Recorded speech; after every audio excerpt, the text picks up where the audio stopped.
पाकिस्तान के खिलाफ बहुत सारे महाज खुले, कुछ हमने खुद खोले और काफी सारे हमारे खिलाफ खोले गए। आज का महाज बहस के नाम। बहस ममनू है, मुबाहिसा ममनू है। डिबेट और डिस्कोर्स जो करके कायदे आजम मोहम्मद अली जिन्ना ने हमें ये मुल्क दिया, वो भी आज पाकिस्तान में ममनू है।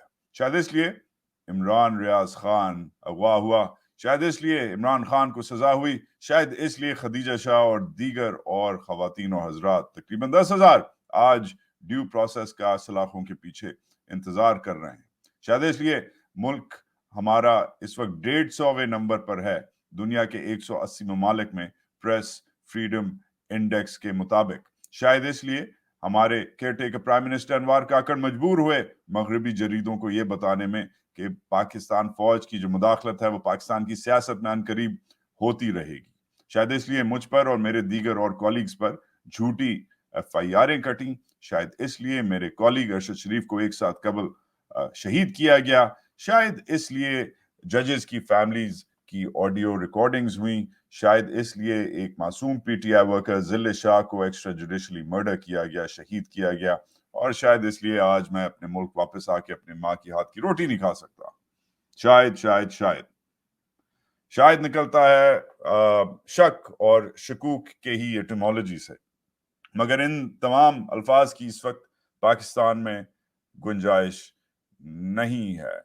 एक मशहूर राइटर पूछता है what is the opposite of faith, और जवाब देता है डाउट, शायद कहना, शक करना।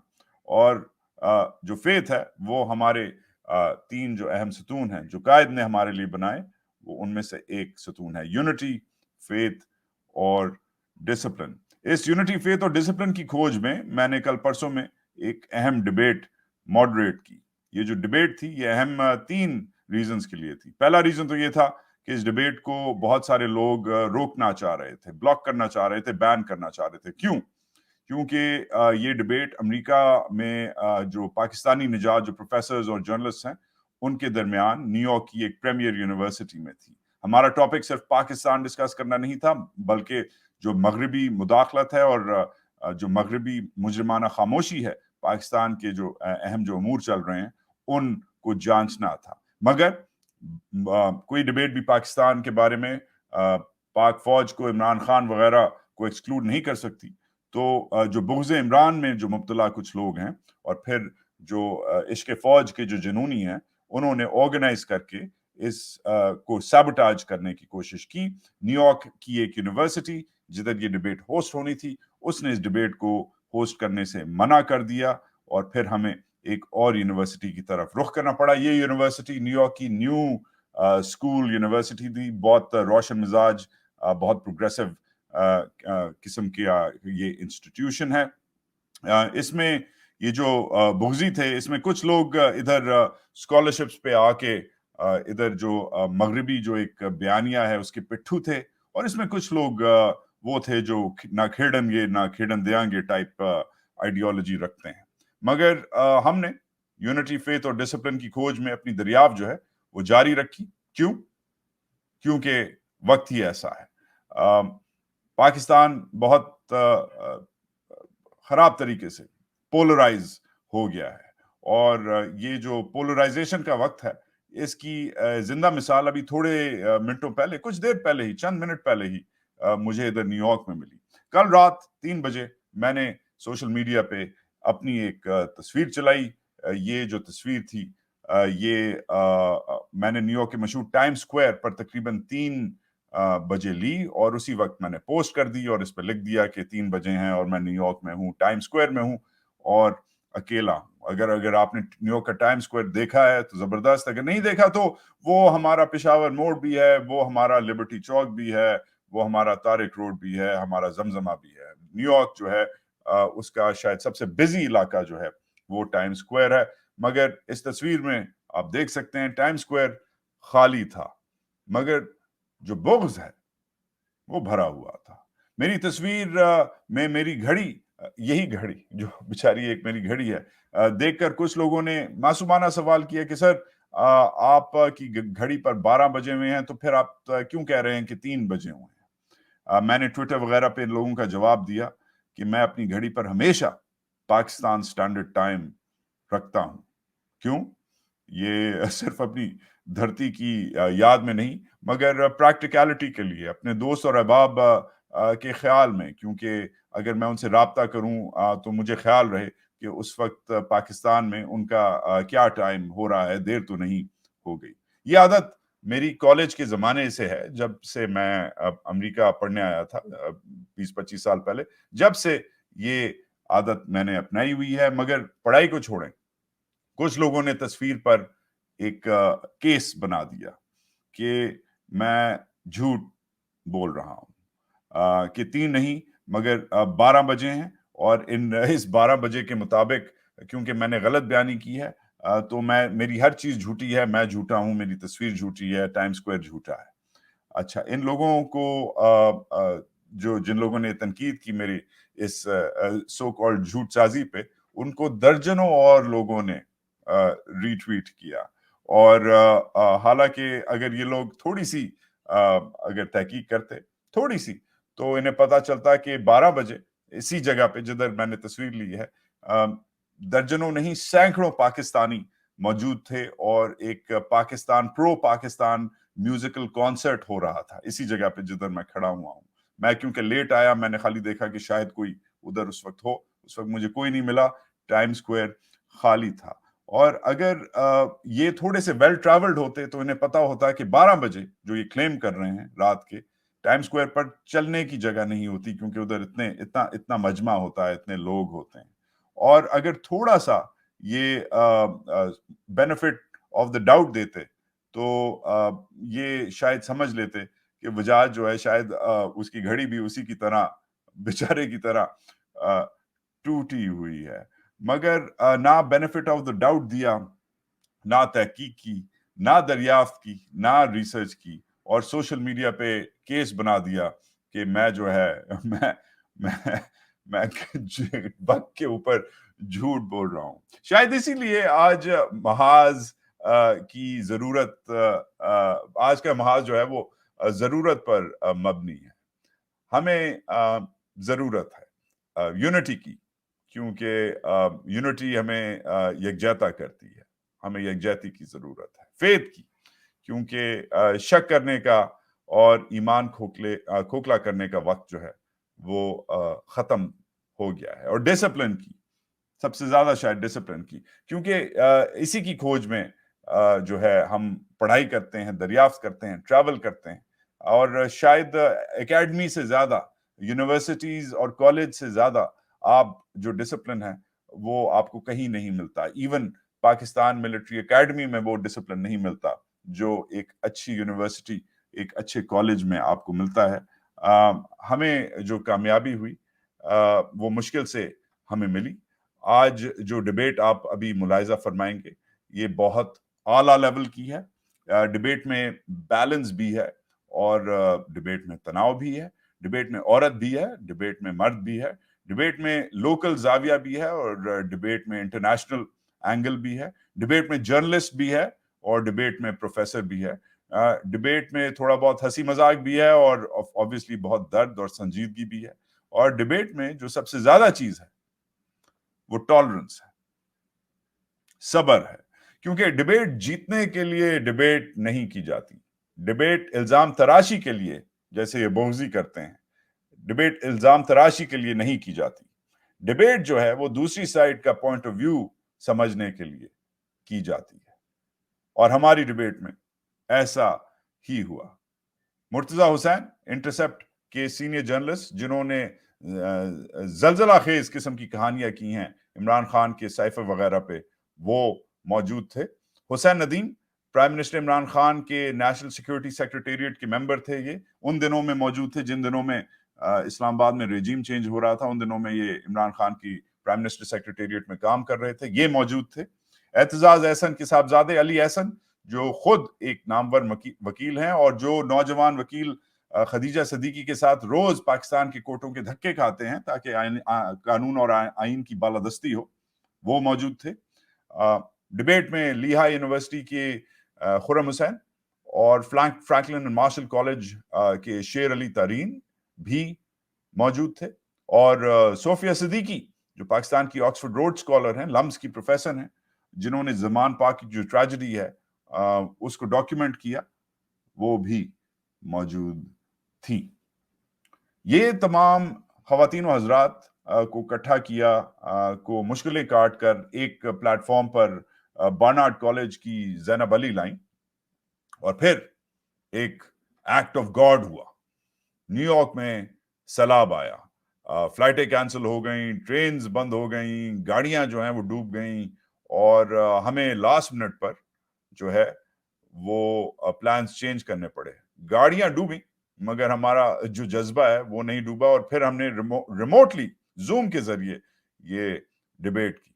तो वैसे तो दीगर अफराद दूर दूर से आना चाह रहे थे, पर्सनली अटेंड करना चाह रहे थे, उन्होंने अटेंड भी किया। दर्जनों लोगों ने हमारी जो डिबेट है वो जूम पे देखी, मगर वो लोग तैयार थे, मगर लगता है कि न्यूयॉर्क तैयार नहीं था। शायद जो बोझे बहस करने वाले हैं वो उनकी जो नजर है वो तेज थी, उनकी नजर लग गई।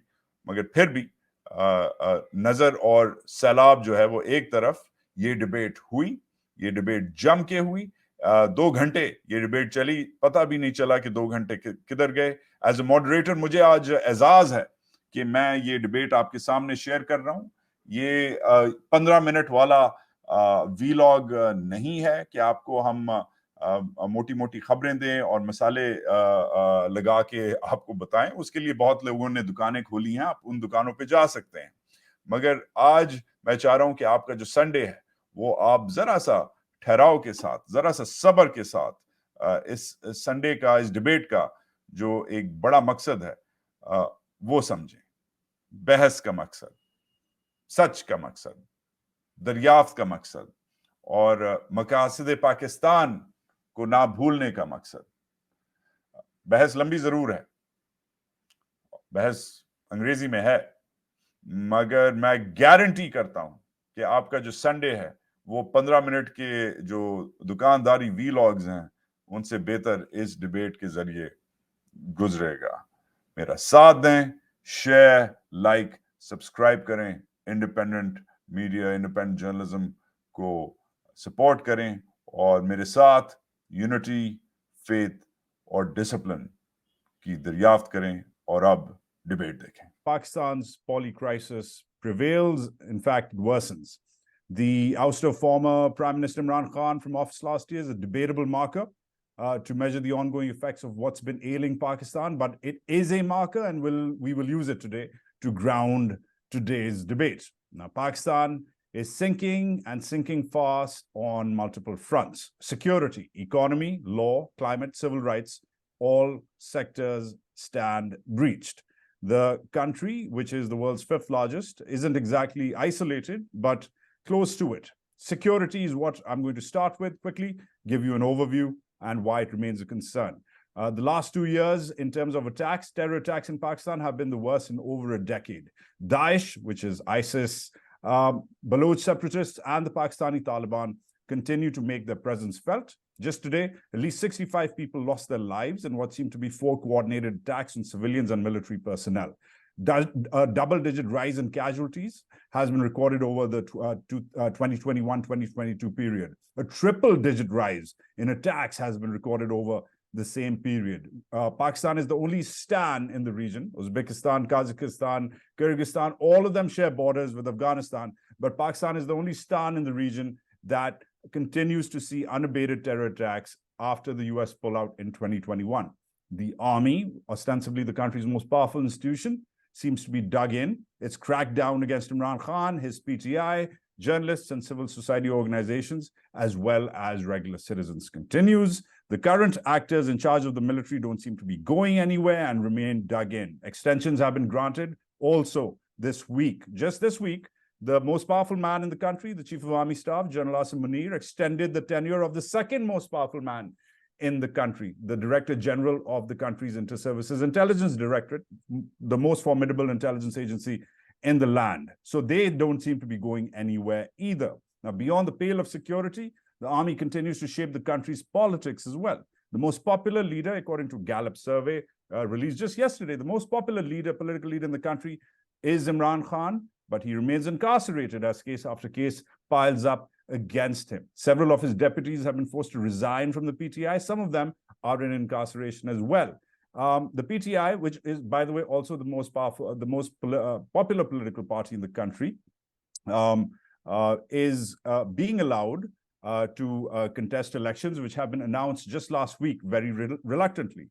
However, at least 2 of the 4 caretaker governments in place are constitutionally questionable. Those are the governments in the KP and the Punjab, and they have served beyond their 90-day mandate. Furthermore, it's not clear who will actually be allowed to contest in these elections. Leading figures like former Prime Minister Nawaz Sharif, former President Asif Zardari, former Prime Minister Yusuf Raza Gilani, and others now face fresh investigations, conveniently triggered after their recently tenured government helped the army bulldoze new legislation that makes the military, the all-powerful military, even more powerful. And this as rumors of a king's party, a military-backed party of mercenary politicians are swirling. Now, that's the political and security bit, but economically, it seems to be the worst of it. Record inflation, record currency devaluation, record poverty rates, record malnutrition and hunger, record lack of shelter.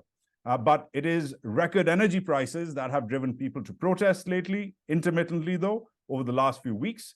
People may be broke, people may be hungry and angry, but the military, which is also the largest corporation in the land, has refused deep cleansing reforms and continues to turn towards the IMF and other IFIs, as well as Middle Eastern governments and China to bail out the economy. It's also crafted new trade and investment instruments to continue what it imagines is the right policy, selling Pakistan's family silver, state-owned enterprises, ports, utility companies, and more to foreign investors. But a lack of capacity, transparency, and security make this a tall order, especially when climate change and the climate crisis, rather, continues to escalate.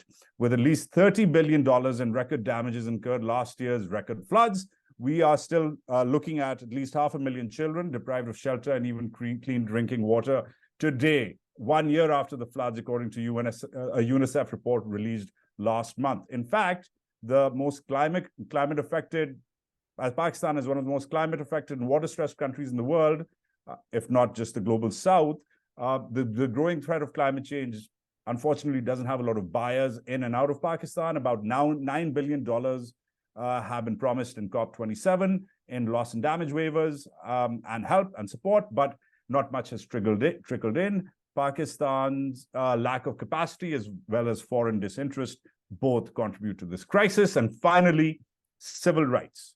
The numbers are staggering, and I will go with the numbers which were purported by the flyer of this very meeting. 10,000 prisoners of conscience detained in this crackdown, 2,000 innocent women and children incarcerated. I will call them innocent because many of them have been denied due process, 450 students in prison, 80 sick and elderly citizens detained. And those are just the reported numbers. But let's go beyond the statistics. Just earlier this week, my friend and colleague, Imran Riaz Khan, Imran seems to be the most tragic name in Pakistan these days. Imran Riaz Khan, who is arguably the most watched journalist in the country, was detained by security agencies for over 137 days to be exact, without cause or warrant. He disappeared, and despite pleas from his family and despite orders from the courts, his tragedy unfurled over those 137 days. Now, Imran was returned earlier this week with what seems to be a speech impairment, but while his whereabouts were unknown, his tragedy is remarkably resonant of what is happening to people like me, Pakistani journalists, in this country, all over the world, and especially in that country. So, from security to the economy, to climate, to civil society, to the press, Pakistan and its democracy are under fire. Yet the West, historically quite deliberate about interfering in Pakistan's internal affairs, seems to be quiet. We will be debating that silence from the West and Pakistan's multiple tragedies today. Our speakers are in alphabetical order.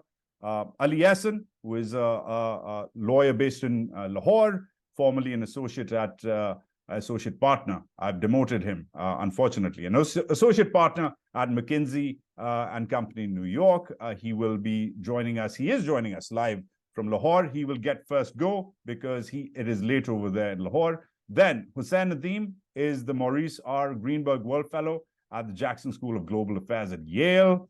He's out in New Haven, presumably. Khadija Siddiqi is a lawyer and a human rights activist from Pakistan. She is joining us live as well from Lahore. She will have a first go as well, along with Ali, because it's late out there. Khurrum Hussain is the director of humanities, the director of the Humanities Center and an associate professor of religious studies at Lehigh. Murtaza Hussain, a colleague of mine. I've known him since my first advent in New York. He's a senior journalist at The Intercept. He's been kicking a lot of backsides with some great reporting for that independent publication. He's joining us. I'm assuming Murtaza is in New York. Sher Tareen is an associate professor of religious studies at Franklin Marshall College out in Penn. Sophia Siddiqi is an Oxford Rhodes Scholar and assistant professor at LUMS. She is in Chicago currently because she couldn't come to New York because of the flash floods, which seem to have swamped the city. I'm Wajahat, non-resident fellow at Washington's Atlantic Council, and I will try to execute to my best abilities a round-robin format. Everybody will get 5 minutes to make an opening statement, and once they are done, we will then get into a more personable, perhaps less rushed question and answer round. So, with that, let's begin with the Lahoris themselves. Ali, you get first dibs for alphabetical and spatial reasons. Tell us, Counselor, what do you have to say about how are things back in Pakistan? Your first 5 minutes start now. Thank you very much, Wajahat. Greetings to everyone from Lahore. I actually was excited when I noticed that to join this discussion when I thought it was going to be in person, because it was literally where I lived for 11 years in New York. I used to live in, spent 11 years living on 2 West 16th. And what I saw the address was, it was 6 East 16th, so about 20 feet from where I spent some very memorable years. Unfortunately, I guess the flash floods have made this online, but doesn't make a difference. With that reminiscence, which is the most hopeful thing that I can think of at the moment, I'll just talk about 2 things. Just the nature of the regime and the situation in Pakistan now from being on the ground. It's all being reported. This is just another perspective. And second, in particular, at least with my training as a lawyer, the collapse of the judiciary as the one potential check that we, at least in the last decade, had hoped would be on the so-called establishment or excesses of the state, though the collapse of that. So in terms of the first thing, the shifting nature of the situation right now, obviously things are bad. Obviously the military has extended itself and its rule and its coercive apparatus in ways that are extreme. But people like myself never thought we would get there. We thought there is a belief in, relentless progress, and there is improvement, particularly since the days of the lawyers' movement in the 2000 post, which heralded the end of the Musharraf era. There was a belief that, the arc of the moral universe does indeed bend towards justice. Even if it's slow, there is irreversible progress overall. And that seems to have evaporated in seconds. I was very young when Pakistan was under its last truly vicious martial law, which was the Zia regime of the late 70s and 80s. But I had, and it was truly vicious. People they hung people, they whipped people, they jailed people, they made people disappear. But in many respects, the current regime and modus operandi is worse. And this is not something that I just have an impression of. It's talking to people, including my parents of that era. And the fundamental differences from that is that I remember distinctly my father, who was a lawyer and an activist, was arrested several times, spent extended periods in jail in the 80s. And I have these recollections of the police showing up at our home to arrest him. When he'd gone in hiding, and they would come and they would look for him, and they would leave. There was never a fear or a concern that if they came for him, they would instead pick up his wife or depart with his children. And that's a fundamental line that has been crossed, and has been crossed viciously in Pakistan. It's just one example. And it's really concerning to me that there is absolutely no limit to what this regime is willing to do. I mean, there's an, have you no shame? Nazar ki sharam is an Urdu term. There isn't. There are no moral limits to this regime. When you talk to people in who, I mean, I don't talk to the generals, but when you talk to people who talk to the generals, they say that sitting amongst themselves, they eulogize and they look to the Egyptian model. And the Egyptian model for them, and they talk about it, is absolute control by the military. They talk about the military under Sisi, frankly, gunning down a couple of thousand people in broad daylight in Cairo, in Tahrir or Republic Square, and no one really caring. Then clamping down for 10 years and never having elections. So that is sort of, if you were to think about the mindset of the regime here, that is their ideal. The only thing, and someone else can speak more eloquently perhaps to the restraints on it, the only restraint, there is no domestic restraint. The only restraint that is there is international approbation or disapproval, and it all depends, right? I mean, on whether the Gulf perhaps is willing to give enough funding that they can disregard the West. Seems unlikely. Therefore, they have to work with the IMF. Therefore, they have to do some charade of an election.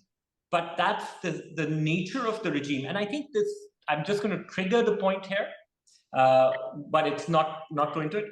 It's the quality of the military officers who are ruling. These military officers are not the officers of 15 years ago, and they're definitely not the officers of 30 years ago. There's been a very visible decline in the quality of the officers, at least in terms of standards of educational background that they come from. And we are now at a stage, if I look at Bajwa, who was there right before the current general, he still had aspirations. If you're in New York, Bajwa's 30 years ago, the military officers and generals who ruled Pakistan were off the Upper East Side set, let us say. Of the last 10, 15 years ago, people like Bajwa may not have been of the Upper East Side set, but they wanted to move with them. They wanted to be accepted with them. They wanted their children to go work at McKinsey. In fact, Bajwa's son went to work for McKinsey and high law firm, right? They wanted that. The current ruling coterie has no association with these aspirations. They are divorced from what is normal, regular society, whether corrupt or not, but whatever is the establishment. And therefore, there is almost, this part is speculative, but there is this class resentment, there is this anger, and now they have power and they're going to exercise it viciously. So that's the first part. I think it's a very disturbing trend. These are people who are not moored in the civil structures of our society, and therefore are perfectly willing to destroy everything just to spite everyone. The second part, which is, and by the way, Wajahat, am I over my 5? So I don't want to. You're almost there. You could keep your second part in terms of my prompt, but I'm just going to recap what you said, Ali. If that's all right with you, you can keep your second part for the second part of the convo. But an overall deterioration of standards in terms of military leadership. As an Upper West Side, I'm quite offended by your Upper East Side analogy, but still, I'll run with it because we're talking Staten Island. But apologies to Staten Island, right? My wife's from New Jersey. I would, if she were here, I'd say, look, across the bridge and tunnel. But I get it, man. I'm with you. Okay, but I'm going to pivot to the other Lahori in the room. It's late out there for her as well. Khadija Siddiqi, you've been representing you've been fighting an important case, representing a client who has been part of a wave of I wouldn't call them abductions. I think that's a questionable term, at least for your client, but who's been picked up and not disallowed due process. Tell us about the work you've been doing in this crackdown, from both through a personal angle as well as the legal one. All right. Thank you so much, Wajahat, for the wonderful introduction, firstly. So moving on to the cases that are against these females, we saw as a consequence of 9th of May, we saw very blatant, very grave human rights violations. And it's very distressing because the way these females are being denied access to justice, the way their fundamental rights, the way human rights are always seen as universal. But over here in Pakistan, what we're currently facing is a complete crackdown against females, especially. So when we talk about the females who are currently in jail, in Central Jail Lahore, there are over a dozen of females who are incarcerated, and they are incarcerated under frivolous charges of creating vandalism, causing vandalism, raising slogans against the state, raising slogans against the country and the agencies. So these are the allegations that are against the females. And what is happening now is that as soon as we file their post-arrest bail petition, their application is met with fate of continuous adjournments. And for the past 3 months, the bails have been pending in the Lahore High Court. And ultimately, on the 6th of September, what happened was that all the post-arrest bail applications, instead of them being decided on merit, they were sent back to the trial court to be decided afresh. And when we went to the trial court to argue the bail petitions, they said that these have already been decided on merit, so we can only decide them as per the additional offenses. So, we're back to square one. So it's this continuous attempt to keep these females behind bars. And why are these females being kept behind bars? They are strong, independent women who had a voice, who have a political opinion, which is actually being suppressed, and their voices are being stifled and silenced solely so that there's enough fear instilled in the people so that women in the future of Pakistan do not come out of their houses, do not exercise their right to peaceful assembly and peaceful protest ever again. So this is the sole motive to actually set an example out of these women, and which is why these women are not being granted their right to post-arrest bail. They're not being heard. And if the bail petitions are being heard, and 5 women recently on 23rd of September were granted bail, and they were rearrested from the premises of Central Jail Lahore, and they were then nominated in another frivolous case. So this is exactly what is happening. As soon as they get bail in one case, they are rearrested in another case.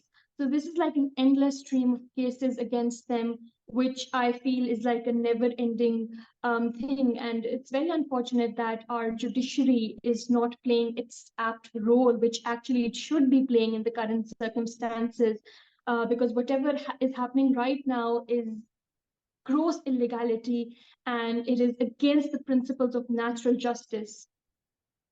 Right. Khadija Siddiqi, from what I gather, a culture of fear and misogyny being compounded, driven in as the judiciary fights on or really doesn't. I want to debate that because that's a question mark, isn't it? We do see in the middle, we see intermittently brave interventions from the judiciary, and then it's sort of like one step forward, 2 steps backwards.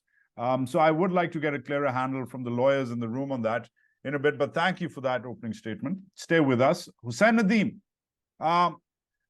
from Yale, you are the World Affairs Fellow over in New Haven. I'm taking the liberty to call on you because when all of this was unfurling, was being birthed, you were in office. You were working for the government. In fact, you were an associate of the National Security Advisor, Moeed Yusuf. Please, pray tell, from a first-person perspective, what were you guys smoking and drinking during those days? Why have you triggered this disaster upon us? What's the inside story there from within the Prime Minister's Secretariat, where you were last year? In retrospect, I feel I should have been smoking or drinking at that time. Would have made it a lot easier. Thank you so much for the invitation, Zainab and Wajahat over here. I wanted to start off by talking about the absolute horrifying situation of human rights in the country. But I think Ali, Khadija, and your monologue, I think, has covered that pretty much. Part of the reason is also because I think the way the human rights are being trampled at the moment, viciously, publicly, and also shamelessly. It's almost as if they want it to be known. They want to show it, a rule by fear of sorts. So I'll not focus much of that. Instead, I'll devote my time on something which I think is much more important over here, is the understanding of how and why this happened and how I think it's going to end, because that's also, to be able to visualize the end point of this is going to be very important. And yes, I was there throughout. Most of the people right now who are fighting back and forth are also friends, were ex-friends or something, but there are two things that have happened, I personally feel, and I try to not become too theoretical in this part, but there are two structural issues and then there are personal issues that happened in the country. But to understand the structural issues, you need to understand something very important, and as if it is appropriate, since I do data for policy, we need to understand some data over here, and I'll share just some data with you. Year 2000, we had one state-run broadcaster, PTV. 9 baje ka khabarnama, 9:30 it ends, end of story. There is nothing after that. 2010, we have about 150 private-run broadcasters talking about everything from 24 hours channels.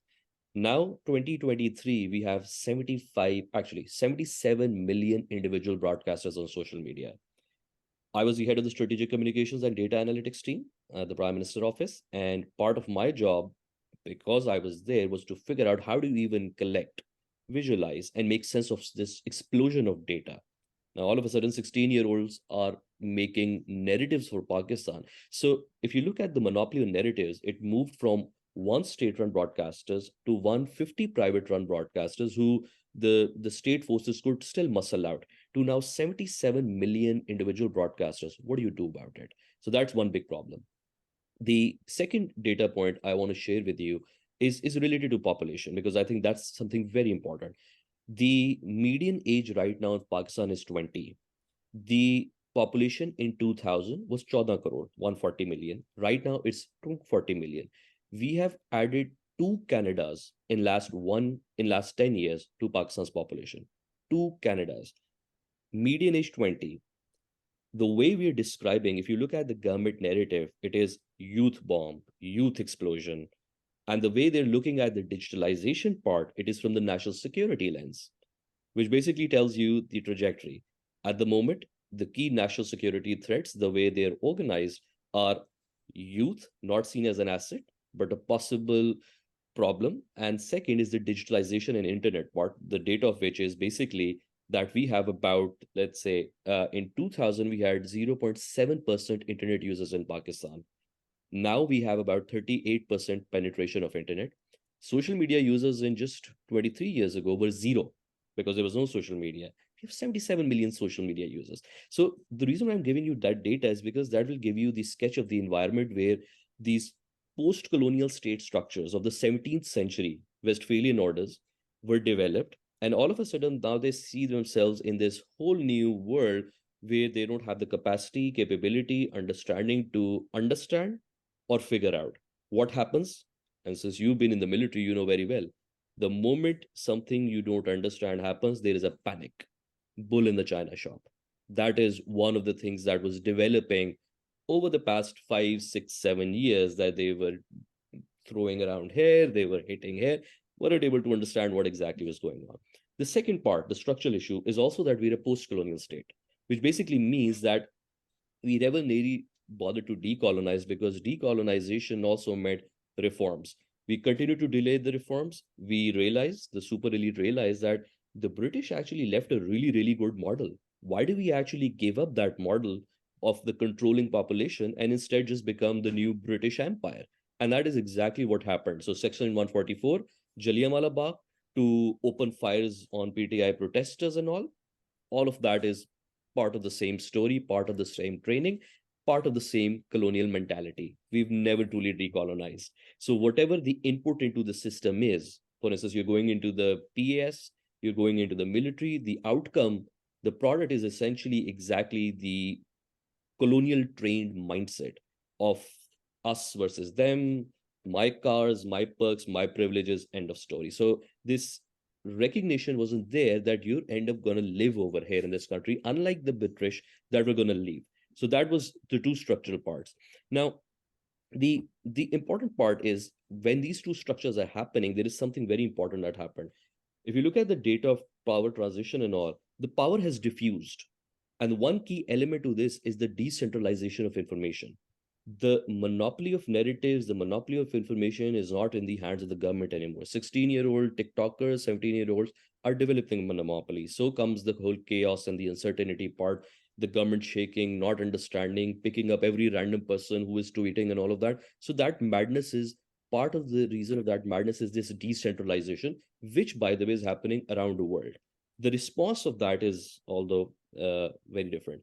I'm just going to end it over here. Do you have a question? No, yes, I was just going to prompt you about your 5 minutes in your opening Just 30 statement. seconds, 30 seconds on that. There is the last thing I'm going to end on that, I think, is the agency part, where I talked about the personal issues. Look, the countries can survive the economic collapse, political collapse, all sorts of collapses, the judicial collapse. What we're facing right now is something very different. It is the intellectual and moral collapse. I have seen seasoned journalists, seasoned academics, and all of that at the time when thousands of people were being picked up, women were being subjected to harassment and all of that. Instead, what they were talking was that whether this is precedented or not. And this is the super intellectual elite, the self-styled liberal left-leaning elite that was actually celebrating much of that. So I think the deeper problem where we are right now is this intellectual and moral collapse, which I think will take years and years and years.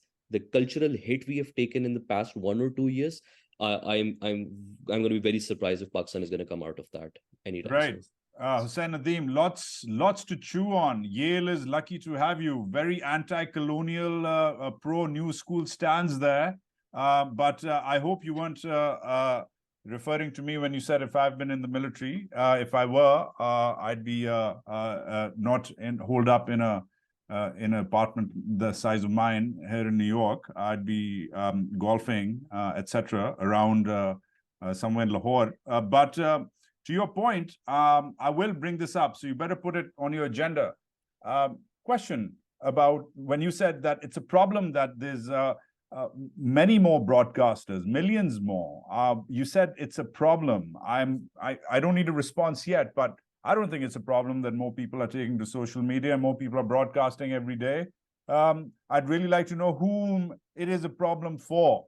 So Problem for them. Hold that thought, but I do want a mea culpa from you. I was not in the military. Don't you dare put that hat on me. All right, I'm going to pivot. Khurrum Hussain, you sir, are at Lehigh. You're the you're the associate professor of religious studies over there. You're the director of the Humanities Center. Fantastic to see you here. Please advise on your opening statement. What's your take in terms of the thank you, Wajahat. Thank you, especially Zainab and Sher for suggesting my name. I mean, I feel a little bit like the odd one out here. I mean, I go home to Pakistan quite a bit, but not often enough to really have strong political opinion. You know, so what I'm going to do, I think both Hussain and Khadija and Ali and yourself, Wajahat, have done a very good job of describing the situation as it is currently in Pakistan. You know, the civil rights violations, the economic crisis, the legal crisis, institutional collapse, moral, intellectual collapse, and all that.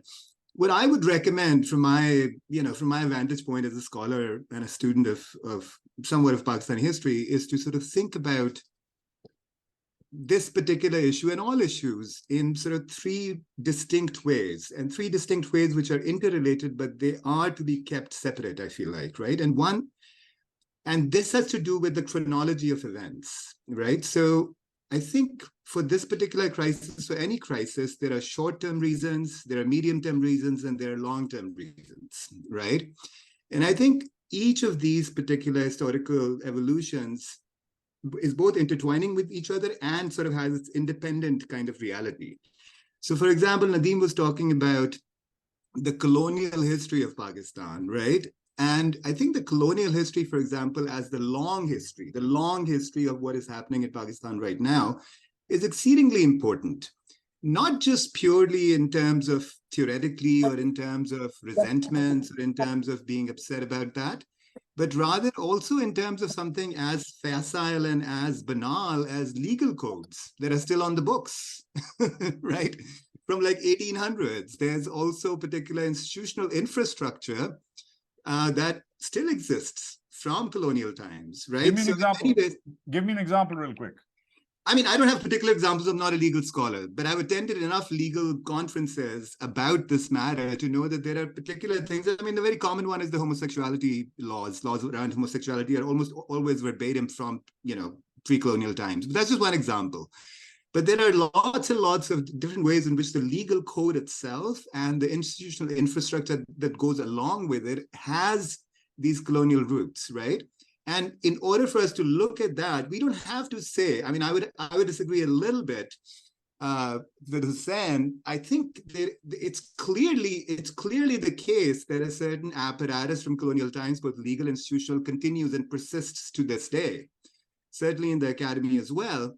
But it has gone through the medium term and the short term as well, right? So that it's not so much that we are still stuck in colonialism. I think what we're still stuck in are certain features of the colonized state or the colonial state, right? And we really have to identify, I think, both as scholars, students, journalists, concerned people, concerned citizens, the particular ways in which colonialism is still around, right? And how it sort of allows for certain kind of practices. I think the example Nadeem gave, Hussain gave was wonderful. Like Jallianwala Bagh is not like some weird instance the way we make it out to be. It's like Sher said, it's a public order, situation. It's like, let's control this population, right?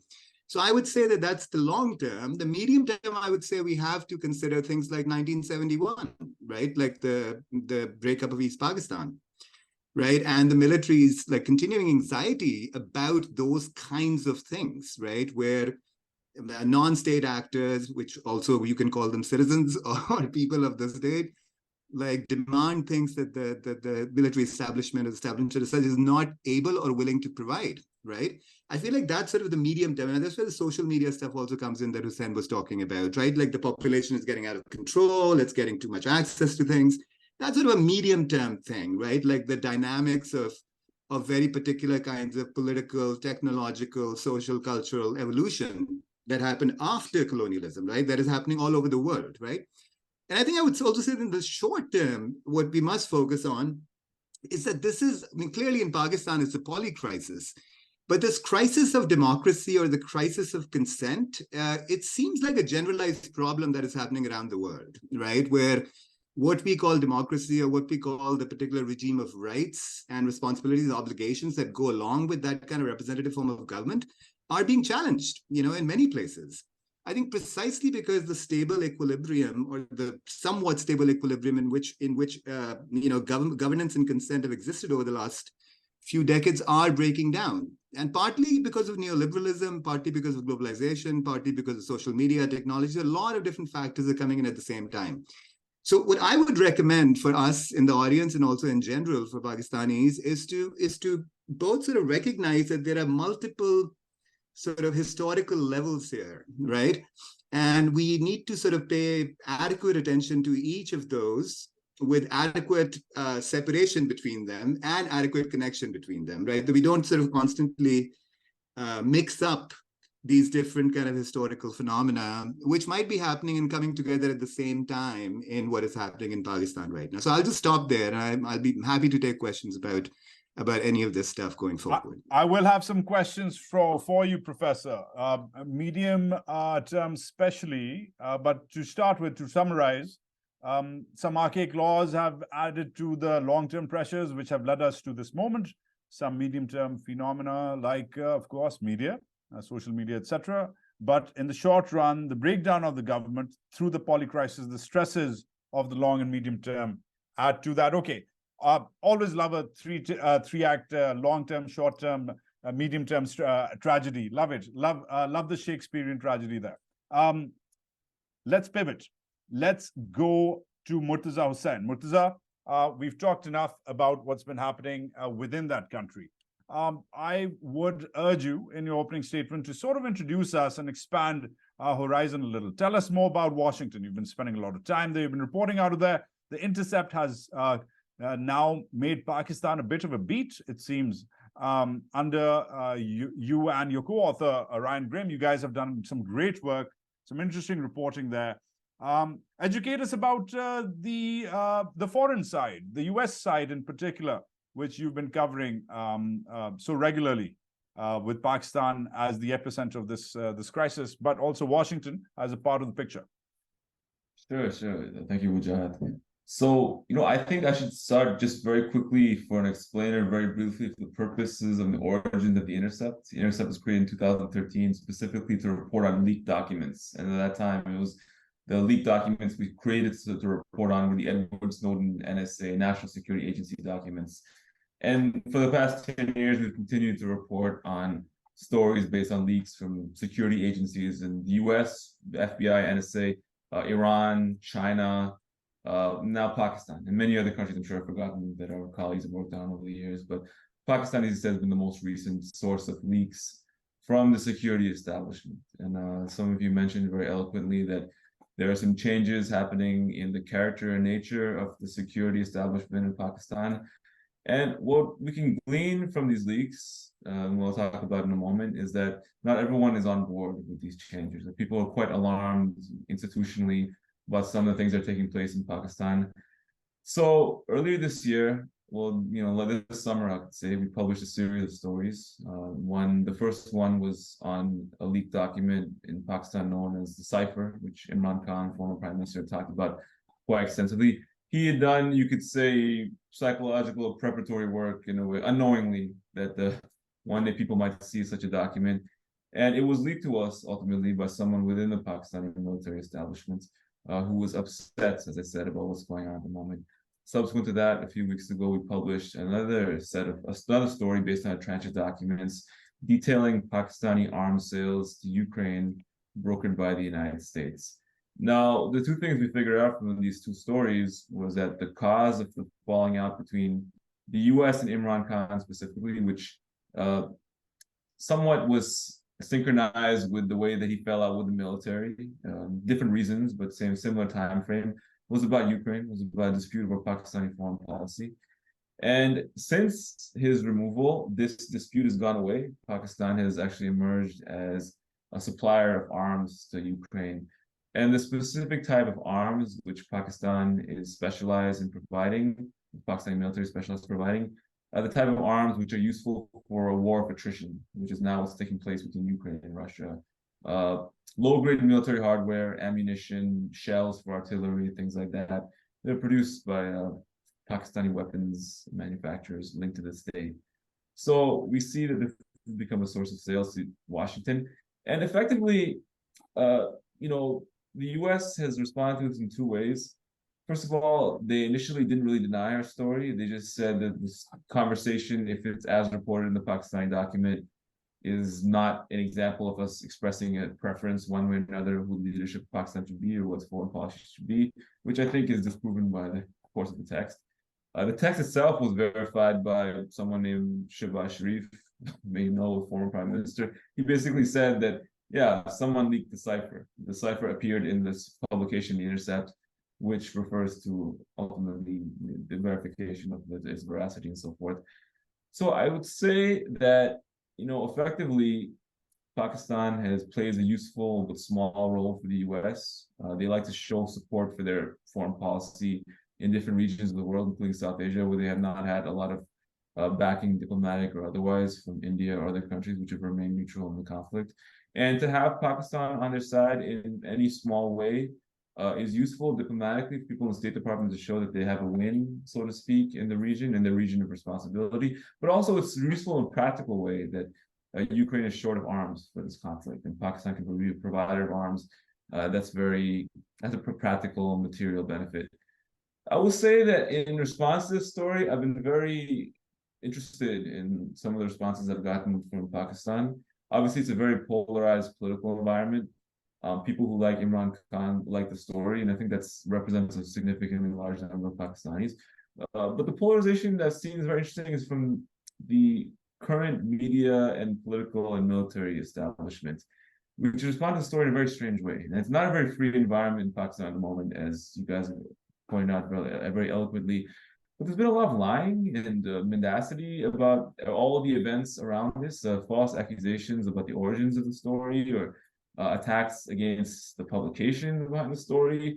And I will say that it's very interesting that I was told that it's very obvious in Pakistan that Pakistan's supplier of the Ukrainian military effort militarily, because you can see this on open source intelligence. And I already knew this was happening beforehand because I was following that intelligence, and it was kind of an open secret.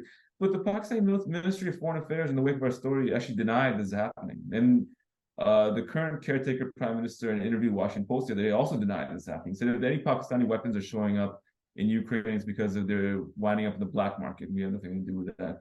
So actually, there's a kind of North Korea style denial of obvious reality taking place, not synchronization of messages from people associated with the establishment.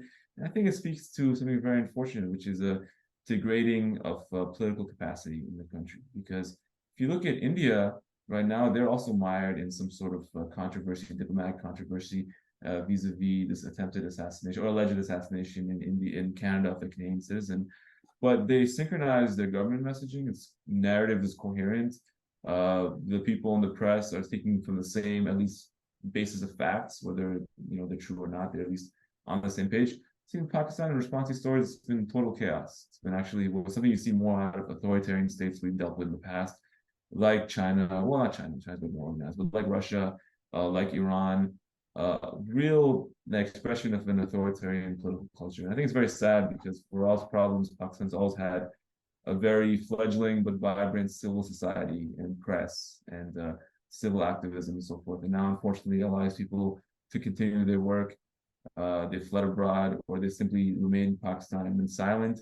And the international media's coverage of Pakistani affairs has been deeply, deeply wanting, in my opinion. The New York Times correspondent in Pakistan attacked our story in a very strange way to suggest that, make assumptions about who the source was and so forth. Very unlike you see normally in the US, how correspondents behave. And I think, unfortunately, because of all this is happening, the only way to cover Pakistan is to cover it outside the country. And, we, as you mentioned, Wajahat, it's not a normal beat to cover Pakistan, but we're glad to cover it. And the more that this happens, the more people want to speak out from within Pakistan. The way that in this source did provide information they believe is important, that's not in the public eye. We're glad to continue doing that, and we hope to do more in the future. Murtaza, thank you. I would urge you to carry on making the Pakistan story a beat of yours. You guys have been doing stellar work. Also, as mainstream media dries up as far as its attention span, mainstream media here in these great United States dries up. It's interesting to see the Independent emerge as that voice.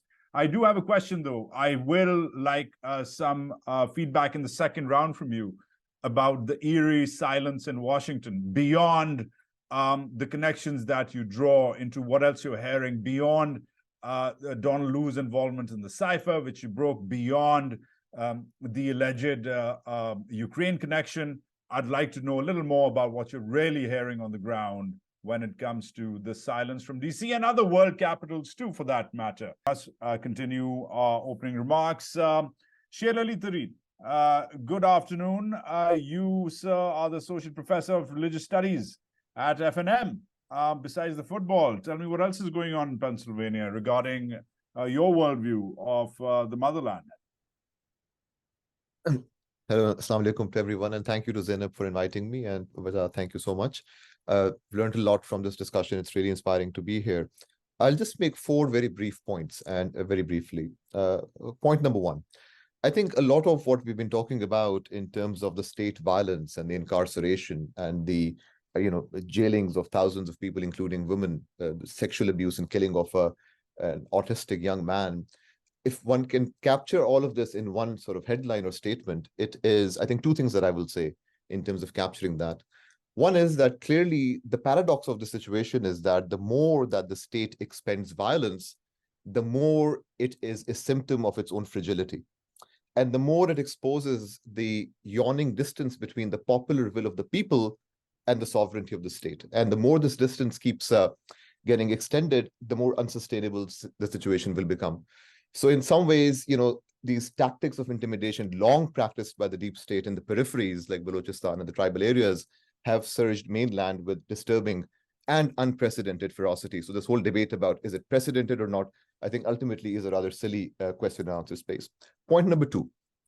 And here I want to connect something that Ali Ahsan talked about in terms of the Mursi model and the cipher story that Murtaza and Ryan very helpfully, and I think in a really useful way, have also unveiled, which is a relationship between what one might call Imranophobia and secular Islamophobia. I think one should not lose sight, and as a student of religion, that is of particular interest to me as well, that in some ways one does not have to be uncritical of Imran Khan, one could be critical of many positions and so on. But I think his original sin ultimately is that he disrupts the secular positioning of Islam as the opposite of politics.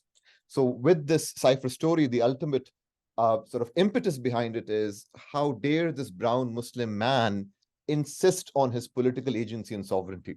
How dare he insist on being aggressively neutral when it comes to the Russia-Ukraine conflict? How dare he does not give bases to America to launch against Afghanistan?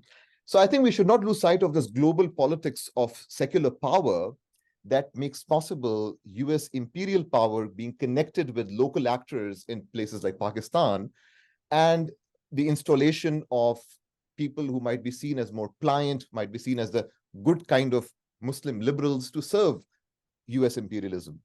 And I think in this case of the cipher story, it's also quite instructive, the kind of reactions that we got from important segments of the Pakistani left. There were, articles written in the Jacobin and other places saying that he's just making this up, it's a complete hyperbole, or it's a made-up story. Whereas, you did not need to be uncritical of Imran Khan to realize what was happening here. It was the use of US imperial power channeled by a liberal secular notion of what is a good Muslim, and moderating and regulating the powers of a brown Muslim man in terms of the political agency and sovereignty that he can wield. So it was in some ways an expression of a secular fundamentalism at work here. But unfortunately, I think for some of the segments of the Pakistani left, one has to be a radical socialist and a radical secularist to be worthy of a more considered and just treatment when it comes to this, being an object of violence from American imperialism being channeled through the deep state in Pakistan. So that's point number 2, the relationship between Imranophobia and Islamophobia. Point number 3, I think and here I'm really indebted to the presentation that Sophia has just presented, this outstanding presentation. I think one needs a little more nuanced reading of the kind of popularity that someone like Imran Khan has achieved. And one has to theorize this popularity beyond the kind of dominant narrative that has come up in places like the BBC and the local press as well, of framing this as some kind of a lover's spat which has gone awry, that former lovers, the military and Imran Khan, something here and there went wrong, and it's basically an internal lover's spat with no further ideological or political purpose or meaning. So I think one has to think more carefully about this underlying question of what makes his message of popular sovereignty, which is at the heart of this call for Hakiki Azadi, or true freedom, what makes it so viscerally attractive for a majority of Pakistanis? And I think it's quite interesting that perhaps one answer to this question is that, in a country marked by the predominant perception and indeed reality that decisions of politics are ultimately made elsewhere. Now, that elsewhere could be the corrupt and compromised political elite, it could be the colonial-minded military elite, or it could be the US empire. But Imran Khan in that situation has emerged as a powerful symbol and synecdoche for sovereign power, whereby the aspirations which have become invested in his person and his figure, interestingly, in fact, even exceed the radicality of his own politics. Ultimately, he's a pragmatic politician. But I think what he has come to represent as a synecdoche for sovereignty in a country which is famished for any hint of sovereign agency over its own future, that I think is a very important narratological and ideological anchor of the popularity that he's achieved, that I think needs to be looked at in a more nuanced and considered fashion. And point number 3 that I want to raise is, or point number 4 rather, the final point that I want to raise is, the whole prompt that Zainab had offered us was that we will think about the question of how US imperialism is enabled in contexts like Pakistan. So I think we must not lose sight of the role of the Western media and also the local media for that matter, but the Western media in terms of the power differentials, I think one has to focus on perhaps more. It's Orientalism and its enabling of this kind of new imperial secular colonialism that we find in this current situation. And the interesting thing there is that someone like Imran Khan really, I think, frustrates the kind of predetermined, easily compartmentalized notions of what a Muslim political figure should look like. So on the one hand, he's Oxford educated, and yet he's deeply critical of Western hegemony. He calls for an Islamic welfare state, and yet looks to Scandinavian countries as ideal models for such a state, calls for good relations with India, and yet condemns the Indian state violations of human rights in Kashmir.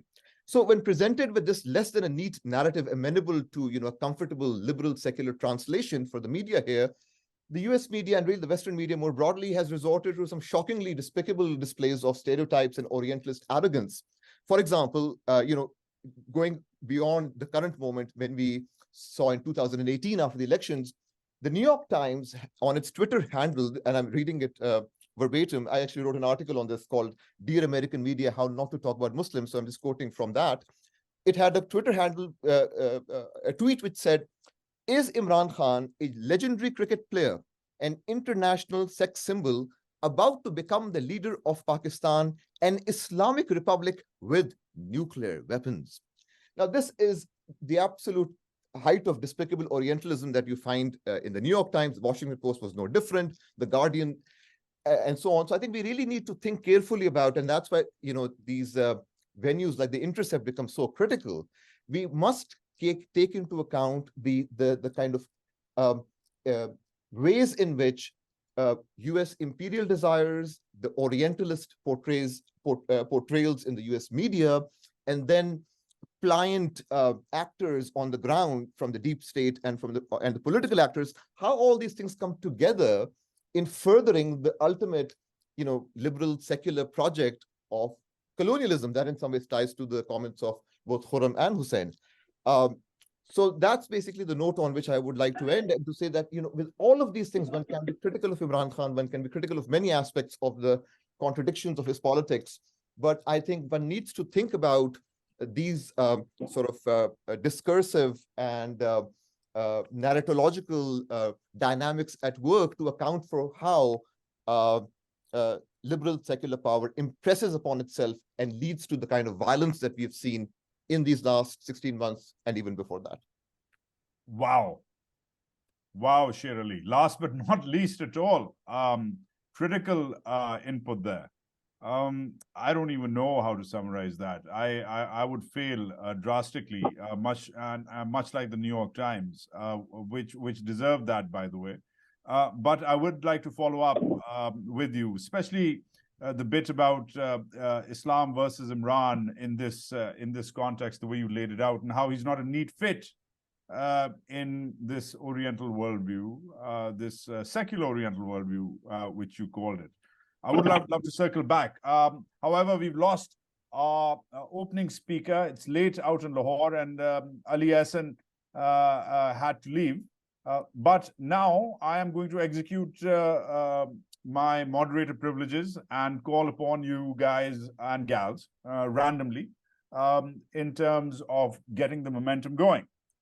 Now, we all left off our opening statements. You all left off your opening statements at different points. For me, I was personally offended, besides Hussein's jab that I'm a military officer or serving. I would like to pick up from there, from where Hussain left off. Wajahat, let it go, man. It's all right. I can't, because they won't let me go, Khurrum. They won't let me go. But Hussain, to your point about the youth becoming a problem instead of an asset, to your point about millions more broadcasters being seen as a national security threat versus what it is. It's diversity, it's eclecticism, it's democracy in play. Build up on that. And again, I would like to remind everyone that Hussain Nadeem he's currently at Yale, but he was in the national security apparatus working with the National Security Advisor when all of this was unfurling around 18 months ago. So build it up from there. Let's circle back. And you don't have to, you can buy me a drink when you're in New York next about your military boo-boo. All is forgiven. But yes, do tell me about why the youth is a problem for them. You're on mute. I'm going to unmute you. Yeah, Thank you, Wajahat, and my apologies on the previous mea culpa. I think it was not meant to be coming out that way. But coming back to the point, the point I made regarding the youth bomb and the whole digital as a national security threat is part of the conversations that were happening in the Pakistani government, the development sector, the intellectual crowd, where all of a sudden this new wave of digitalization, which they don't understand, has become a sort of out of control monster. So I know personally the military officers as senior as the rank of the last army chief to senior 3 stars, logging on to Twitter at night and looking at what was being said about them and going crazy, ballistic, because they couldn't differentiate between a legit voice to a 16-year-old tweeting shit tweeting about the army chief. And to a point it became so bad that being in the system I realized that the so-called strategic institutions had now become day-to-day on the day-to-day functioning. So the whole strategy, the 5-year plan, the 6-year plan, the strategic mindset, the intelligence came down to literally one thing: what was being said about me? Why was it being said about me? So I think that change happened right in front of me. I worked in the system for about a decade plus, and I realized that 2011 it wasn't that way. The digitalization and the social media boom really affected one institution by and large, because the politicians were very quick, the political parties, to adapt to the new reality of digitalization, but those that were above the whole criticism took the most beating out of it, or they felt a little bit more deeply about it. So that was one problem. Now the second problem is, who's driving that entire digitalization? It's the youth. So this whole narrative, if you would have looked very closely, when the Imran Khan went out, he was toppled over, and this whole narrative started coming that he is corrupting the youth. That was one main point. He's corrupting the youth because he's telling them to tweet and this troll farms and this and that. I want to make this point very upfront and clear. Troll farms and all of these were 2015, 2017 things. In 2023, you had legitimate voices, but it becomes very easy for people in power and status quo powers to discredit every voice as a troll, because now you can't handle the truth that is coming out of the pipe. So I think the conversation I was witnessing over there is that, and which by the way is still very much there, the national security apparatus has conceived and conceptualized the digital and youth as a topmost national security threats. And now that is very dangerous, because how else do you build a nation if you're not going to introduce technology? And if you're going to be, if you're going to be anti-technology and anti-youth, good luck in building a nation then. Wow. Wow.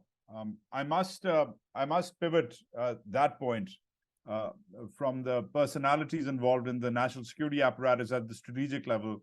I wonder what General Bajwa's Twitter handle was. You must share it with me privately. I'm sure he's going to be checking out what we have to say about him here as well. But let's move to the other institutions as well. We can't just keep on harping on about the army. We must pivot to the judiciary. Khadija Siddiqi, you are interfacing with the Lahore High Court almost on a daily basis. You're defending Tayyiba Raja, I think is the name of your client. Besides, of course, almost 4 months now in her being incarcerated, being denied bail plea after bail plea, incarcerated. You had mentioned in your opening statement that the judiciary is being muzzled. Yet, you have a new Chief Justice in play. He's had a very pompous entry. The last couple of weeks have been dominated by him personally. How do you see that? Because what I see from here, I don't have the interface you have, but I see some brave decisions come in here and there. It's helter-skelter, it's intermittent, it's sporadic, but it's there. You do see a judge speak up from here or there, from Peshawar High Court or Lahore High Court once in a while. We just had the Islamabad High Court really weigh in on the Adiala jail move from Atak jail of Imran Khan. What am I missing here? Are the judges not organized, not centralized, partly muzzled, partly unmuzzled? Tell us more. Well, on that end, I feel, Wajahat, it's more about the fact that these cases need to be decided on merit. In the High Court, they were not decided. We wrote an open letter to the Chief Justice, to the former Chief Justice of Pakistan, Justice Murtaza, and it fell on deaf ears. Now we're really hoping that the current CJP does take some action, because he can definitely take a suo motu notice on this, that so many bails are still pending, so many are not being decided, so many are meeting the fate of continuous adjournments. This is a grave human rights violation. It is a grave violation of access to justice. Right to free and fair trial is every citizen, it's guaranteed under the Constitution, so they can't get away with it. So the fact of the matter is that who are these women who are incarcerated? Dr. Yasmeen Rashid, former health minister of Pakistan, Punjab. She's a cancer survivor. Then we have Taiba Raja. She's a social activist. She was the sole breadwinner of her family. Then we have Rubina Jamil. She's a former MNA and a very patriotic Pakistani. Then we have Khadija Shah, a business entrepreneur and a very, very successful businesswoman. So, these are voices that that are being feared, because they want to shut these voices so that they remain behind bars for as long as possible, which is the main reason why these bails are not being decided on merit. Because the day these bails are decided on merit by the Lahore High Court, these women will be granted post-arrest bails, come what may. So the problem here is that the longer these women stay behind bars, there will be an example set out of them that, look, these women were kept behind bars for 150 days and above. So it is better for women in our political stream to remain silent. Who is there to ask Malika Bukhari why was she pressurized and how was she pressurized to leave her political party? Who will ask Shiri Mazari, how was she forced out of her party? So, these are questions that need to be asked very openly, and they need to be probed.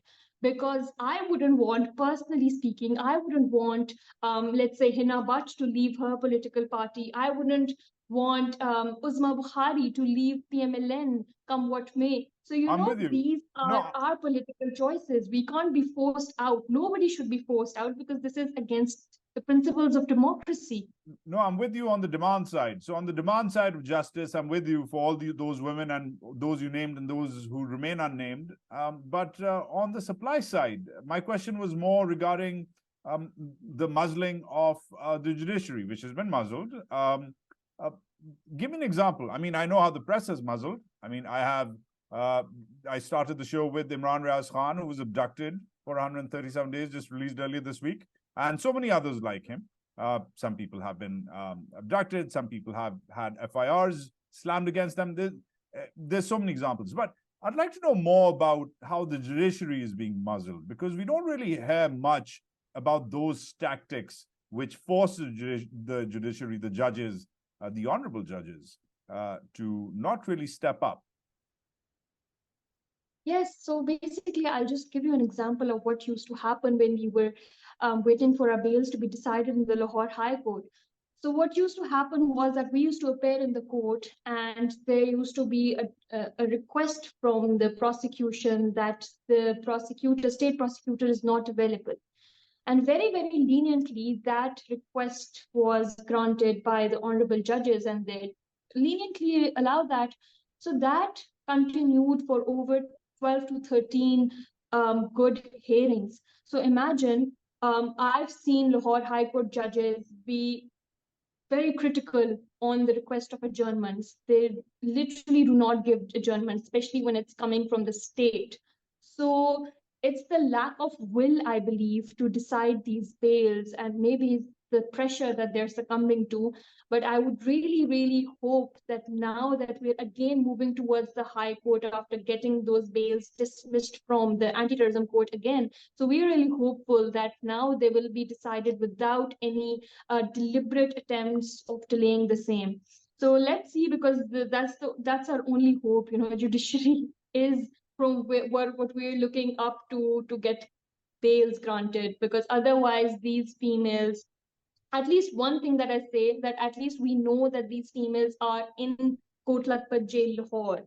About the other political workers, we don't even know where they're currently kept. We don't know where Hassan Niazi is kept. We don't know where Farooq Habib is kept. They're all enforced disappearances. So it's actually it's a very, very pressing and a very grave situation that we all are facing. So I think being imprisoned is much, much better than an enforced disappearance, I believe. Right. Khadija, Siddiqi, that's a difficult assessment to make. Khurrum Hussain, I'll start with you from where you left off. Your Shakespearean three-act tragedy, from the long-term problem to the immediate term. If I were to give you a magic wand out there in Lehigh, how would you use it in terms of immediate? You can't fix the long-term, man. You can't fix 250 years of brute colonial ingress into a military which remains the world's fifth largest. So let's keep the long term aside. Give us some short term solutions here, because I think a lot of us really would want to know what's next in terms of fixing. I think we've had our mourning fest about what's wrong. Let's try to focus on what can be right. Well, thank you, Wajahat. I mean, that's a big question, I guess. So if I knew the answer to that question, I would at least be. I mean, what do they pay you for in Lehigh? Well, certainly not that. Certainly not to solve Pakistan's problems. But I try on my free time, as I'm doing right now. Listen, I mean, I think that's a political question, right? I think in order to find an answer to that question of what will fix Pakistan, it's almost cyclical, or it's like a feedback loop. Like, to find the answer to what will fix Pakistan, you have to find the answer to what will fix Pakistan, and then you have to listen to Pakistanis to find the answer, right? Because this is a question about how a certain number of people, 240 million people, want to live together. What kind of country do they want to have? What is their identity? What do they aspire to as a nation? All these questions remain unanswered. In fact, many of these questions remain unasked, right? We're still, 70 years on, not even like dealing with some of the really basic fundamental questions about what it is that we want to be, right? So until and unless we figure out something along those lines, and that's where I think Sophia's intervention is so important, because education is so important. I think if we can get this really youthful population properly educated about our own history, all levels of history, right? And we get them sort of committed to the idea of collective, the common good, responsibility, all those good Republican values, small r. I think that's where we're at, right? So until we hear from the Pakistani people, right, for good or for ill, we don't know how to answer that political question. In fact, that is the question and that is the answer at the same time. Right. Dismal, but I'll run with it. Thank you, Sophia. And again, thank you for speaking up despite the security risk there. Your thought, which I'm going to now take to Murtaza, is about that this is beyond Pakistan at this point, right? Again, because of the way you've been reporting the story, Murtaza, you keep on drawing that parallel between Islamabad and Washington, or is it Rawalpindi and Washington, the home of the military, and inside the Beltway? Sophia just pointed out that there are larger ramifications here. There's a greater price to pay. This is the world's fifth largest country. This is the world's fifth largest military. Things are breaking down fast. We can't talk about this enough.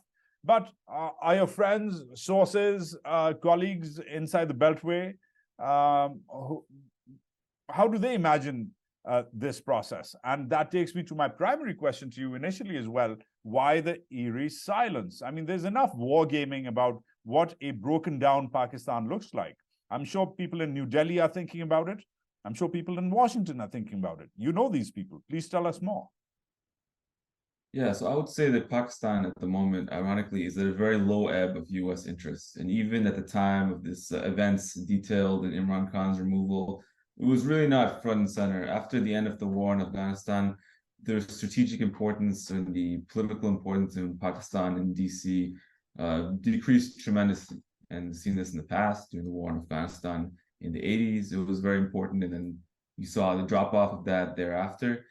So I think that what's going on in Pakistan right now is, I think people in DC are not concerned about it on one hand, in the sense that they don't view it as in any way affecting their priorities or interests. In fact, if they could manipulate in some way to serve their interests in another area like Ukraine, then all the better. But also, I think that you cannot help but say that there's a tacit approval of what's happening in Pakistan right now in DC. The US government is never hesitant to criticize human rights abuses and annulment of democracy in areas of the world where they feel that they have an interest in making that criticism. And the absolute, I would say deafening silence of what's happening in Pakistan at the moment can only be read as a sense of approval. And we know that the Pakistani military and the US government have increased their cooperation during this time. There have been many high-level visits to Pakistan of US officials. During the time, people are being detained and rounded up, and many terrible things are happening with regards to abuse and torture in Pakistan, very much with public knowledge. So, and effectively, the US would like to wash its hands of the situation in Pakistan, and they would like to prefer, I think they would not have really a preference one way or another who is leading the country, as long as they give them what they want. And unfortunately, militaries have shown themselves being much more compliant than democratic elected leaders who are much more accountable to a broader range of the population. They're much more messy to deal with, you could say. So it's interesting that if you look at Pakistani history, the military has always tried to find a way to make itself useful to America, and whether it's during the Cold War, whether it was during the War on Terror, all these paradigms they find a way to slot themselves into. And then when the Cold War ended, they were sort of caught in the cold, so to speak. Sorry to overuse the analogy, but they didn't know how to make it themselves. The War on Terror came about, another cash cow was created, another way of being strategically useful to the US was created. The War on Terror, I could say the major chapter of it is ended with the end of the war in Afghanistan. And thereafter, how will money continue flowing to Pakistan, the Pakistani military from the US? A way had to be created to do that. And I think that Imran Khan, in his foreign policy and the way that his foreign policy and his towards the West, rather provocative statements may have alienated him from the military brass, he stood in the way of perhaps making Pakistan useful to the US in this conflict in some limited manner. And that's what they're doing today. It's a relationship which works well for the military, for the US government, at least in the short term. But, Wajahat, as you mentioned, it's very, very important that Pakistan is the 5th largest country in the world by population, 5th biggest military, as you said too. Instability, a breakdown of order in that country would have very, very tremendous effects for the rest of the world, not just for India and other neighboring countries, but definitely for the US and Europe and so forth. So I think that they're being very short-sighted in saying that whatever happens in Pakistan is not really our concern as long as we get what they want. Because if things continue to reach ahead, there'll be a breaking point. The people being pulled out of schools, the loss of economic opportunity, 40% inflation year over year, it's going to manifest in effects which impact the rest of the world. So I think they're trying to ignore Pakistan as long as they can right now. They're not that concerned with what's happening there. But I think that'll end up being a very, very short-sighted decision, particularly if it continues on this very, very negative path that we see it on today. Wow. Well, that wasn't dismal at all, Murtaza. That wasn't dismal at all. But to follow up on that, if I were to take that sunny assessment and go to Pennsylvania, go to Sher Tareen. Sher, you were quite damning in your assessment of the way if not the academy, then at least the way what Murtaza touched on, the way the media is imagining it. You pointed out to that New York Times article. I think I'm going to try to take the same magic wand from Khurrum. He didn't really use it to much effect. I'm going to try to give it to you, Professor, and premise with the premise that in terms of we can't change people's language, we can't change the Orientalist point of view, but how would you change the way Pakistan is being imagined, being discussed in the academy, in the media, overall in terms of debate? Even this very program was, it was made controversial. Some people wanted it on, some people didn't want it on. I'm not going to get into the politics of it. It's quite sad that some of those naysayers included tweed-jacketed academics. It's quite sad. How would you fix that, besides, of course, the Orientalism bit? I think there are two aspects to it. And I think this meeting that we are having right now is actually quite an important moment. The reason why Intercept and Murtaza and Ryan's story got the kind of coverage other than the Cypher story is that people are really, really hungry for some kind of an alternate narrative than the kind of hackneyed, predictable sort of list of themes that are discussed when Pakistan is discussed in terms of, women, education, Taliban. It's so predictable in terms of, especially when it comes to Imran Khan. So I think what is needed is precisely that one cannot overcome and completely surmount the imperial hegemon, but one can kick it in the shin at least. And that is possible through these kinds of conversations, to have some kind of an alternate view where these kinds of conversations are brought to the American public.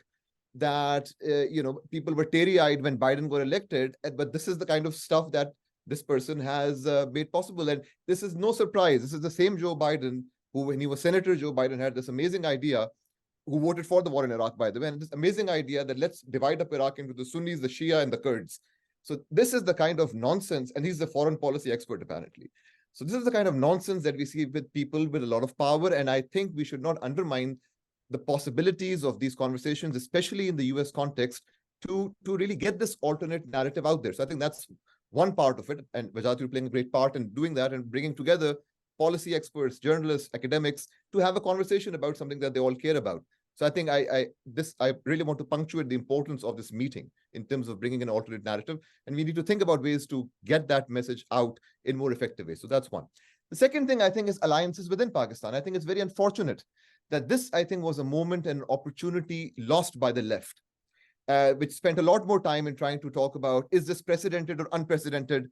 How can we leave out, Balochistan? I'm from Balochistan. I am, a Pathan from Pishin district in Balochistan. I know all about, from a certain kind of upper middle class, but still we know exactly about how military power works, and on the street and in institutions like medical colleges, where my father was the principal Bulan Medical Colleges for many years. So I'm very sympathetic, of course, to deep state violence in these places, but these were the kinds of questions that were brought up. The Cypher story is not real, and he's just making it up.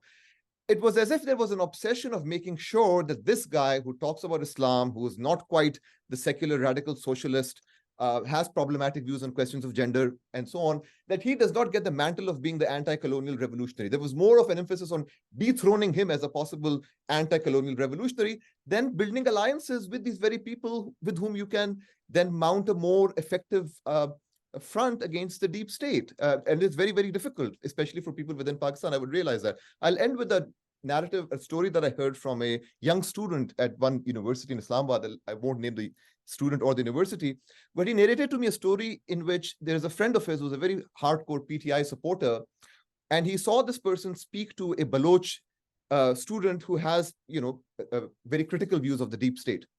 And the person that I know was very surprised because the same PTI supporter a few months ago, before this whole regime change operation happened, used to call those Baloch students, oh, they're really Indian agents, and they're separatists and they're anti-Pakistan and so on. So my young friend in early 20s was quite surprised of why this PTI person is having a conversation with the Baloch separatists. And the PTI person said, the young person, that, I think we need these kinds of alliances. And that was such a refreshing story for me. And that's precisely what we need. Alliances between the peripheries and the centers, between different ethnic, identities, the left and the center right and so on. Until we sort of go past these kinds of intellectual blockades that prevent us from these kinds of alliances, I think the moment is ripe for those kinds of alliances, but unfortunately that has not happened. There is the kind of ideological polarity in Pakistan, especially a student of religion that I see it as well, in terms of the religious fundamentalism and the secular fundamentalism, really leaves no space in the middle to have these difficult conversations on religion, society, and politics in a manner which would be considered a bit nuanced, and not just point scoring and caricature of the other, but more considered conversation, which is what we've done here. So I really want to punctuate the importance of this meeting. Yeah, and I really want to punctuate the importance of my demand that I buy you a drink when you're in town next. Sher Tareen, we must have you over in the city after the floods are over. We're going to be doing this again. We're losing time. But I've tried to induct, thank you for your questions. I've tried to induct your concerns into my own queries, but I'll let everybody really briefly make a quick closing statement, let's say 60 seconds per participant for those who are left, for those of our friends who are left, to sort of wrap up and summarize, starting with Murtaza. Murtaza, Sher really asked the question, is the Cypher story even real? Pray tell. Well, as I mentioned earlier, we had a great confirmation from no less than Shehbaz Sharif of its veracity and so I was forth. joking, man. I'm with you. I'm with you. That was, you didn't need to answer that, but give me a summary. Yeah, well, I think the story is very, very important. It was important for Pakistanis to see because, I was skeptical of this, to be honest with you. It sounded a little too perfect, a little too, a neatly packaged narrative of U.S. interference in a foreign country, regime change in a foreign country, if you'd like to say. But it turned out to be a lot truer, a lot closer to what Imran Khan had been saying the whole time than anyone had really expected. And even the words he used in public speeches that all will be forgiven, spoken by U.S. State Department diplomat, that was in the cipher. It was in there. I've heard from diplomats from other countries since then that, regional countries who've told me that, Donald Lu talks like that to us too. So they weren't that surprised to hear that. He kind of has a reputation for talking like that.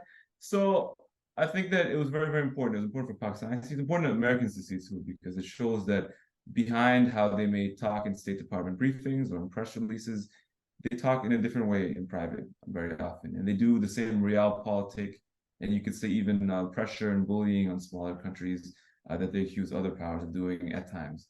So it's a good window to see how the world really works. I'm very glad people pay attention to it in Pakistan. In the US, there was less attention to it than I would like to see. I think because it didn't make the Trump State Department look bad, made the Biden State Department look bad. That's just how the polarization works here. But I'm very, very glad that it had such a response in Pakistan. I hope that people will continue to find use for it in the future as events continue to develop. Right. Thanks. Before the rest of you make your closing remarks, I'm going to call on you one after the other. Some questions are coming up on the chat feed. If you want to induct those questions into your closing remarks, it would help us wrap up very, very quickly. Hussain, Nadeem, welcome back. How are you? Good, good. Let's wrap this up, Hussain. 60 seconds. A penny for your thoughts. 2 or 3 quick points. One, the deep state should remain deep. Every time it keeps coming out, it's going to take the whole country down with it. Second part, you cannot have an oversized, unreformed state and develop another layer on top thinking that this will solve the problem. If you're going to make mistakes, make new mistakes. Problem is we're making the same mistakes over and over again. Second, last part, I will again comment on this thing. The economic collapse, political collapse is recoverable. The cultural collapse that we have gone through, I do think the intelligentsia of Pakistan or whatever that is there, I don't know, will need to think about and reconceptualize what kind of Pakistan will come out of this. I personally do not think the Pakistan as we knew it or imagined is there anymore. We can talk about it, but I don't think it exists. So we must think about what will Pakistan look like in the future, geographically, ideologically, economically, connectivity-wise. I don't think it's gonna be the same ever again. Brilliant. So succinct, so important. The deep state must remain deep, and we must make new mistakes, and the intellectual elite must rise to grapple the challenges which seem to be newer. Khurrum Hussain, your last words? Yes, thanks, Wajahat. I mean, I wanted to pick up on something that Sher closed with, which is this notion of alliances. Alliances, political or ideological or any other kind of alliance, is in many ways just like having a conversation like we're having right now, right? So in many ways, the process by which we will find ourselves or not find ourselves will involve having conversations, will involve making alliances with people that we don't totally agree with. We don't always have the same vision of the world. But it's in the conversation that you get out of things like this, right? I mean, the kind of crisis we're talking about here is so deep and so profound that I think in a counterintuitive way, the way out of it might be as simple as the capacity and the information and education to have good conversations with each other and be allowed to do so. Right. So just the freedom of a good conversation is, I'll take that considering the times. Sher, Tareen. No, I'll just end by saying that I think, Wajahat, journalists like you have a big audience and so on. I think we need more collaboration between the journalistic community and the academic community, both in terms of scholars in Pakistan, diaspora scholars, but even non-Pakistani scholars who might be a little less vulnerable to brute violence and so on. To this whole question of, state power and its brute violence is something that many reasonable people would be interested in. And I think American academics and intellectuals should be invested in this, because the story is one where you have US state power implicitly or explicitly generating violence in a global South context like Pakistan. So I would just say that I think we need more conversations and collaborations between intellectuals, journalists, and academics, both within Pakistan and outside. And so these kinds of venues are really useful for that. Right, and as you get ready to head home, Sophia Siddiqi, do you think you will be able to have more of these conversations, which Zainab Ali and her friends have managed to kick off from here? Well, it depends on that language. Then you're also going to become redundant eventually. How very Isaiah Berlin of you. Everything is political. Sophia Siddiqi, Sher Ali Tareen, Murtaza Hussain. Khadija Siddiqi has left us, but thanks. Hussain Nadeem, of course, had to leave. He had a 6 p.m. Ali Ahsan left earliest. Khurrum Hussain, thank you, and thank you, Zainab, for allowing me to have this conversation. They've taken everything from us, but they can't take our conversations. And thank you for being the guardian of that and putting this together, and for allowing me to conduct this circus of clowns. Thank you. Thanks, Wajahat. Thank you. And thank you, Zainab, so much for organizing this. This was wonderful.